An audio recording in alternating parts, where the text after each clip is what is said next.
আসসালামু আলাইকুম বন্ধুরা। আসলে সঠিক পরিকল্পনা অনুযায়ী যদি হাঁস পালন করা যায় তাহলে কিন্তু ভালো একটা ইনকামের সোর্স তৈরি হয়। তা বন্ধুরা, এই যে দেখতে পাচ্ছেন যে হাঁসের বাচ্চাগুলো, এগুলো হাঁসের বাচ্চার বয়স কিন্তু আমাদের বর্তমানে আজকে 9 দিন। তা আপনারা অবশ্যই দেখতে পাচ্ছেন আমাদের যে হাঁসের বাচ্চার গ্রোথ, সেগুলো কিন্তু 100% ঠিক আছে। আর আরেকটা বিষয় হচ্ছে, আপনারা জানেন হাঁসের যে বেসিক্যালি যে বর্তমানে যে সমস্যা, সেটা হচ্ছে হাঁসের বাচ্চা সর্দি, হাঁসের বাচ্চা ঠান্ডা লাগা, এটা কিন্তু রহরহ হচ্ছে। তা আসলে হালকা হালকা ঠান্ডা যেহেতু পড়ছে, তার উপর স্যাঁতসেঁতে পরিবেশে যদি থাকে হাঁস তা বাচ্চাগুলো, তাহলে কিন্তু অবশ্যই কিন্তু আপনার এই ঠান্ডা লেগে যায়। আর ঠান্ডা লাগলে কিন্তু দেখবেন যে হাঁসের বাচ্চাগুলো ঝিমিয়ে থাকে। এটা আসলে হাঁসের বাচ্চার জন্য একটা ক্ষতিকর।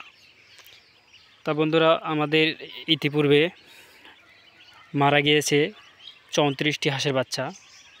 এটা 1000-এর ভিতর। কারণ অনেক সময় দেখা যায় কি, যখন আমরা হাঁসের বাচ্চাগুলো নিয়ে আসি, তখন কিন্তু আপনার দেখা যায় হাঁসের বাচ্চাগুলো ডিম থেকে যখন বের হয়, তখন কিন্তু ব্রোডিং করার সময় আপনি অনেক বাচ্চা ঠান্ডা লেগে যায়, অনেক বাচ্চা বিভিন্ন রকমের সমস্যা, এবং যখন ফুটে বের হয় তখনও কিন্তু অন্য অন্য সমস্যা থাকে, যেমন তাদের পা বাঁকা হওয়া, ঘাড় বাঁকা হওয়া, চোখে না দেখা, চোখ না ফোটা, এগুলো কিন্তু হয়। আপনি যতই ভালো বাচ্চা নেন, এ গ্রেডের বাচ্চা নেন, এ গ্রেডের বাচ্চা নিলে কিন্তু এই ধরনের সমস্যাগুলো ফেস করা লাগে। সেক্ষেত্রে আলহামদুলিল্লাহ আমাদের কিন্তু অনেক কম বাচ্চা মারা গেছে। যাক। আর মাঝে মধ্যে যে কালো বাচ্চাগুলো দেখতে পাচ্ছেন, এই যে কালো বাচ্চাগুলো যেগুলো দেখতে পাচ্ছেন, এগুলো কিন্তু চীনা হাঁসের বাচ্চা। তাই এগুলো দেখে আসলে আপনারা ভুল করবেন না। এগুলোর বয়স কিন্তু আপনার 16 দিন বয়স। এই চীনা হাঁসের বাচ্চাগুলো আপনারা দেখতে পাচ্ছেন কত বড় বড় হয়েছে।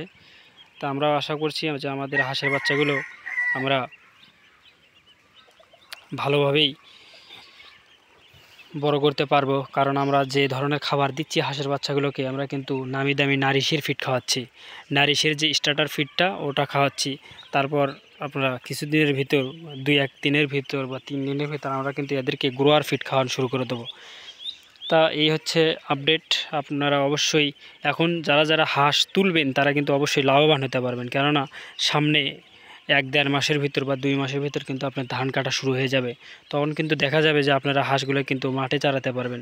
এই জন্য যারা হাঁস উঠাবেন, আমি মনে করি যে ভালো একটা রেভিনিউ আর্ন করতে পারবেন।